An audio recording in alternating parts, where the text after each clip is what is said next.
بسم اللہ الرحمن الرحیم۔ السلام علیکم ورحمۃ اللہ وبرکاتہ۔ ناظرین، امید ہے کہ آپ سب اللہ تعالیٰ کے فضل و کرم سے خیریت سے ہوں گے۔ ناظرین، آدمی کی خوبیاں ہی بعض کی دشمن بن جاتی ہیں۔ ایاز کی ذہانت، دیانت اور امانت اور اپنے آقا کے ساتھ وابستگی، کامل فرما برداری ایسے اعمال تھے جنہوں نے تمام ارکان دولت کو اس کا دشمن بنا دیا تھا۔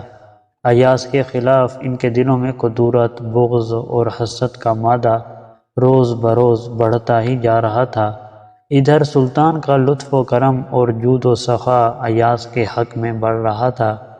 ایک دن بدباطن امراء نے بادشاہ سے عرض کی کہ ہم غلاموں کی ناقص عقل میں یہ بات نہیں آ رہی کہ آپ ایک معمولی غلام ایاز کی عقل و بصیرت پر کیوں یقین رکھتے ہیں؟ سلطان محمود اس وقت تو خاموش رہا اور کوئی جواب نہ دیا۔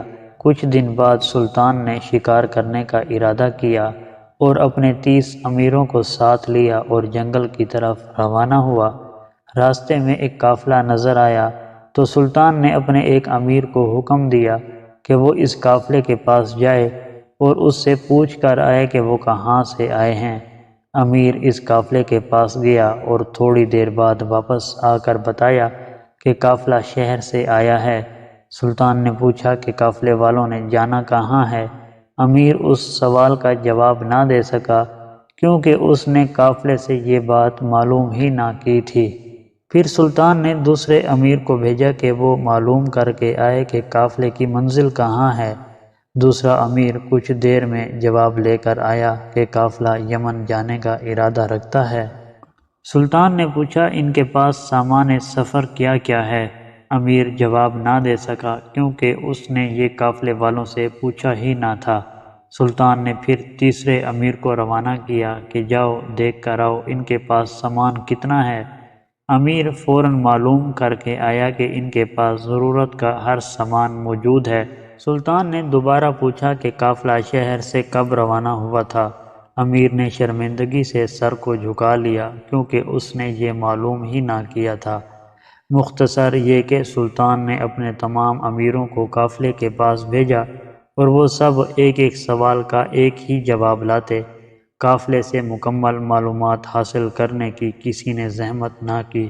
سب کے سب ناقص العقل ثابت ہوئے۔ سلطان نے ان امیروں سے کہا، تم لوگوں کو اعتراض تھا کہ میں نے ایاز کو تم سب کے برابر رتبہ کیوں دے رکھا ہے۔ میں تب تو خاموش رہا تھا مگر اب میں جواب دوں گا۔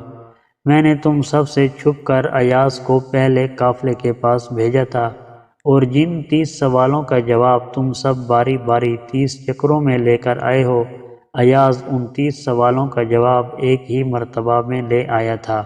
اب تم سب کو معلوم ہوا کہ ایاز کو اتنی قدر و منزلت کیوں حاصل ہے۔ یہ سن کر سب امیر شرمندہ ہو گئے اور اپنے کیے کی معافی مانگی اور کہا، بلا شبہ ہم ایاز کی برابری نہیں کر سکتے۔ دوستو، اس واقعے سے ہمیں سبق ملتا ہے کہ حسد ایک بیماری ہے، اس سے ہمیشہ ہم سب کو بچنا چاہیے۔